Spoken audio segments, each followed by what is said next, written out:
got beans, creams, potatoes, tomatoes, lamb, ram, raw, beans, creams, potatoes, tomatoes, chicken, turkeys, rat. Beans, creams, potatoes, tomatoes, lamb, ram, raw, beans, creams, potatoes, tomatoes, chicken, turkeys, beans, creams, potatoes, tomatoes, lamb, ram, raw, beans, creams, potatoes, tomatoes, chicken, turkeys, rat. Beans, creams, potatoes, tomatoes. If you like peach cobbler, then you'll love this. I'm using 2 bags of frozen peaches, and I have a 16-ounce bag, and then I also have a 12-ounce bag. But if you can, try to have at least 2 6-ounce bags, depending on the size that you're planning on making of peach cobbler. Next, I'm taking my peaches and I'm going to pour them into a 5-quart pot. This is a nice size pot because that way you can add all your ingredients in there and you're going to let them cook really nice on medium-high heat. I'm not going to add any water yet because I want to see how it breaks down just from the heat. The peaches being frozen, it already has water locked into it. So we're going to wait and see. I have my brown sugar and my white sugar here. I have my lemon juice, and I also have some nutmeg, and nutmeg is going to really give it some good flavor. I have cinnamon, and then I also have my vanilla, and I have good vanilla extract. I don't want the imitation vanilla. But first, I'm going to pour 1 teaspoon of my lemon juice. This is going to help bring out that freshness of the frozen peaches as they cook in the pot.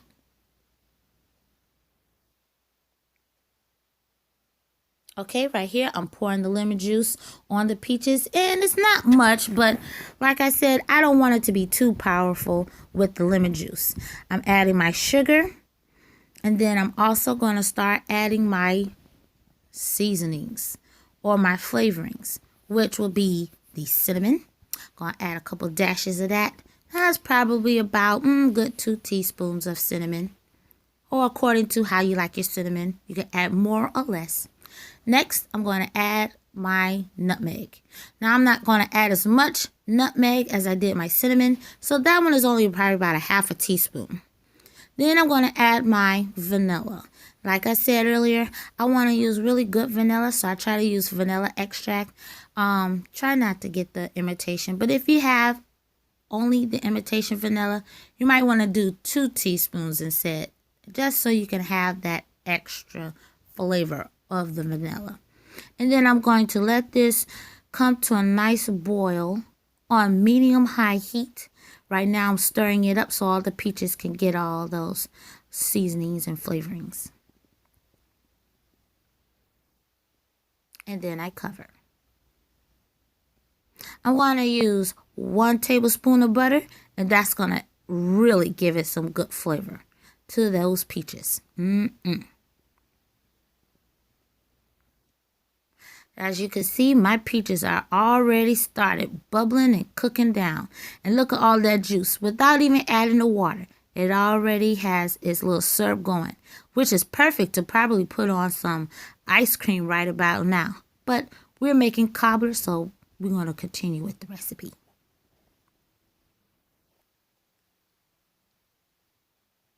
Next, I have some water. I'm going to add probably about 1/4 cup of water because the rest of this water that I'm going to use, I'm going to have that to make my paste, which is going to be formed from the 1/2 cup of flour. I'm pouring it in. And then I have on the side 1 teaspoon of baking powder. I'm sorry, not baking powder, cornstarch. Not baking powder. And I'm going to mix this up to make a nice paste. Now, I could add extra flour to make more formable dumplings, but because I was kind of pressed for time, this is just going to be a nice thickening agent, and whatever forms in the pot will form, but that'll be part of your dumpling.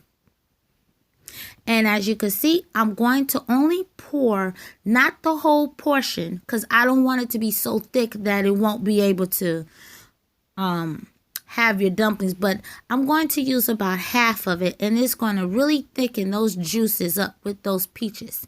And some parts of the dumplings did form in here, but I think they broke down a little bit as I cooked it because I didn't let them stay in its shape because I stirred it, because I really didn't want it to stick to the pot. So if you can, when you make this paste up with the cornstarch and the flour, make it as thick as possible so that way you can drop it in there and you can have better formed dumplings. This is pretty much how the peaches looked after I poured it in there.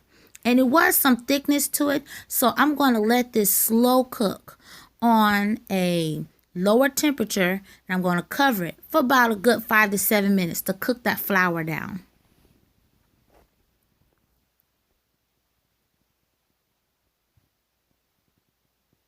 What I have on the side here is some pie crust that I made up, and I will share that in another recipe, but you can use bought pie crust, whatever is simple for you. And right here, I'm just going to roll it out. It don't have to be in no perfect form. I'm just getting it together because I want to use it as part of my topping for my cobbler. Some people don't like crust on top of their cobbler. I do. So I like that little extra crunch, that extra, I don't know what you say, crust. Okay, before I pour my peaches in, I'm going to butter my pie dish. I'm going to make sure all the sides are buttered nicely. And then I'm going to take part of that crust and put it at the bottom. Not all, just a few pieces. Right here, you can see I done rolled out my crust. And so what I'm going to do is I'm going to cut it into like a square. And the pieces that I cut that are uneven and not properly proportioned will go at the bottom of the pie pan because I'm going to let it bake in the oven about a good 7 to 8 minutes, because when I pour my topping on top of it, I don't want my peaches to have that doughy crust at the bottom. So I'm going to just kind of pre-bake it a little bit. While the pie crust pieces are in the oven, I am going to cut out my strips that I'm going to use to top my peach cobbler filling.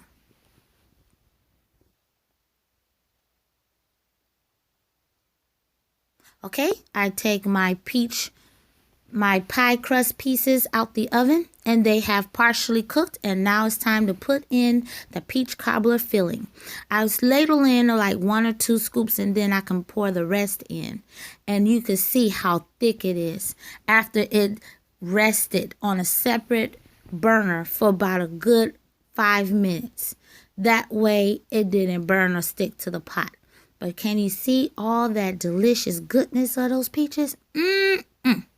I tell you, it is going to be very good. And you don't have to wait to just a holiday. I like it anytime. If my taste buds want it, I make it. Right here, I'm just going to I'm just going to place my pie crust strips right on top.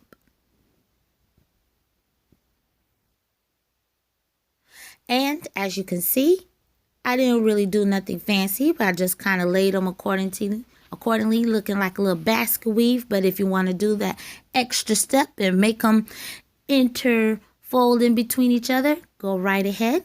I am right here putting on some egg wash, which is 1 egg and 1 tablespoon of water. And I'm brushing it on the crust only. After putting on that egg wash on top of the crust, I sprinkle on just a little bit of sugar. I'm only putting on probably about a tablespoon, because not only do I want that egg wash to make the pie crust look nice and shiny, I want a little bit of that sugary crunch when I bite into it after it bakes. Don't it look good? Now in the oven. And look. That is the finished product. Don't it look good? Look at that bubble. Now you can let this rest for about a good 5 to 10 minutes, and you can serve it nice and warm. And I tell you, it is so good with ice cream. Your family will love this. So if you like this recipe, you can go onto my page on Facebook at Delicious Dishes and Desserts 9708. And please like, share, and subscribe. And tell all your friends you know how to make peach cobbler. Thank you for watching. I'm about to get me some ice cream.